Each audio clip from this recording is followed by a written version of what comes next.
Morning, all. All right, so yes, I've changed which board I use for news of the day. NOTD, which I've started using as the title for these videos again, because things should be relatively calm from here going forward when it comes to news out of the NHL until postseason's done, and then we start getting into, oh my gosh, you've got Seattle coming in.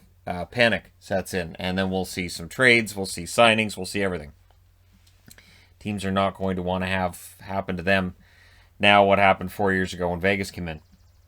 And there's no reason particularly why I'm wearing this is the San Diego Gulls jersey, just cause. So June 12th, 2021. Welcome everybody. As I'll start putting the title at the top as well. So news. Let us get into it. The Seattle Kraken to start things off. What's come out is that the protected lists and exposed lists come out July 17th.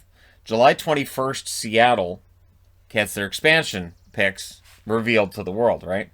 They'll actually figure out their expansion picks before that. But here's the thing. Ron Francis can sit down with anybody who's going to be an unrestricted free agent who's not protected and negotiate with them.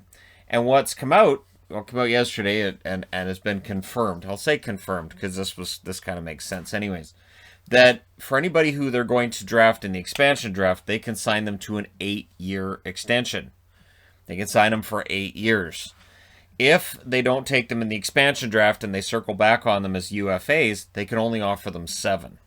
So there will likely be a couple of players who Seattle ends up picking and signing to long-term extensions based on this. And again, I would think maybe 1, maybe 2 players. They're not going to do it with a lot. But this is why when I see people saying, well, they don't have to protect that guy. He's an unrestricted free agent.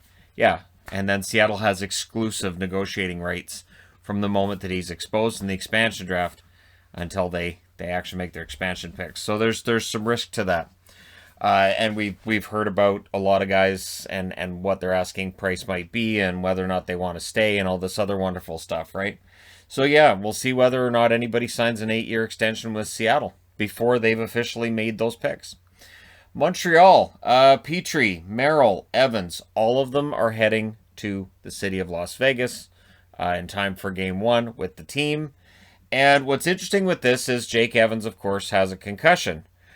If it was a severe concussion, he's not hopping on a plane and heading to Las Vegas. So this is actually a really good sign that any of these players or all 3 players may end up in the lineup for the first game. And again, it'll be interesting to see if Petrie's in the lineup, Merrill's in the lineup, how that defense holds up against Vegas's attack, how Vegas is able to get through that defense, because Montreal's defense is underrated. Absolutely, it is an underrated part of that team that really helped them get past Toronto and then blow the doors off Winnipeg. So we'll see how things work out for Montreal, but it looks like it'll be all hands on deck. At the very least, they'll be there. So that's a sign that they're not that far off. Jordan Martinook has made it clear that he wants to return to Carolina. He does not have any interest in signing anywhere else. There's a lot of players with this sentiment. Mike Riley saying he's open to the idea of going back to Boston. I would think Boston would have some interest in keeping him, to be honest. But Martinook is a big part of the identity of that bottom 6 in Carolina. I'd be very surprised if they don't find a way to keep him and sign him. But again, Seattle's looming large, so if you keep him and you sign him, you have to protect him, or you have to risk that new contract you just signed going to Seattle. So it's going to be an interesting next month because, yeah, we're getting closer and closer to that expansion date. Owen Power is leaning towards returning to Michigan. It's funny. If any other prospect said, I'm leaning towards going back to college, we as fans would go, it makes sense. Immediately, people are like, he doesn't want to report to Buffalo. This is a sign he doesn't want to report to Buffalo. He's an 18-year-old kid, and he wants to go back to the NCAA and play for Michigan for another year. And he's leaning towards, meaning he could probably be talked out of it. Honestly, if I'm drafting him first overall, I kind of want him to get one more year in at university because it can't hurt.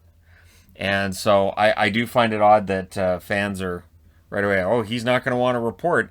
And it's on the same day that J.J. Peterka signs his entry-level contract with Buffalo. I know he wasn't a first-round pick. He could have been a first-round pick. I honestly think Buffalo gets a steal by getting him in the second round. We'll see whether or not that's the case. But he has signed his entry-level contract, so he should be good to go for this coming season. His draft year, it was said he was probably a year away, maybe 2 years, so it might take a little bit longer. But at the very least, he's signed, proving that players will sign with teams even while fans are yelling and screaming, nobody's going to want to sign there. But with players out of the draft, they don't have a great deal of say in terms of where they go and what happens. So, yeah, Peterka is now a member of the Sabres. I have to admit, though, I did kind of laugh that they posted a video of Peterka hyping it up and people asking, blink once if you're posting this video against your will. It's just, those jokes are so easy. So I feel kind of bad for Buffalo fans on that level, and I have all season. So award winners. We're not going to have a traditional award ceremony again this year. I think what it's revealed is we probably don't need a traditional award ceremony. No idea what that bird wants. But yeah, there's no way that you didn't hear that bird. But yeah, there's a lot of birds in our yard, so it's fine. It's that backup if the hockey thing doesn't work out right. Just here's birds. I'm telling them. So yeah, award winners will start being announced on Monday, and this will be pre-game or during the game. They'll start revealing who won the award, and I would think that the awards will be revealed in the order that they revealed the finalists, who was in the running for each award. So yeah, that'll start being announced on Monday in game, and I would imagine it's one per game after that, because there's just the one game per day. But yeah, pre-game, in-game, award winners. And again, I think it kind of reveals that the whole ceremony they have, I mean, we know it goes on too long. I think we can all agree that the NHL awards ceremony can be a very long-winded process. So there's that. But anyways, there you go. Let me know your thoughts in the comment section below as always. What is that bird?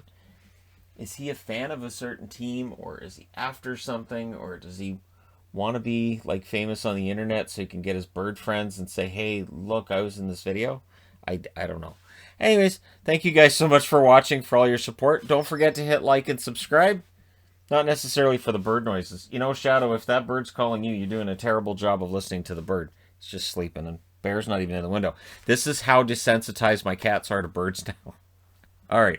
Thank you guys so much for watching, for all your support. I will talk to you again soon.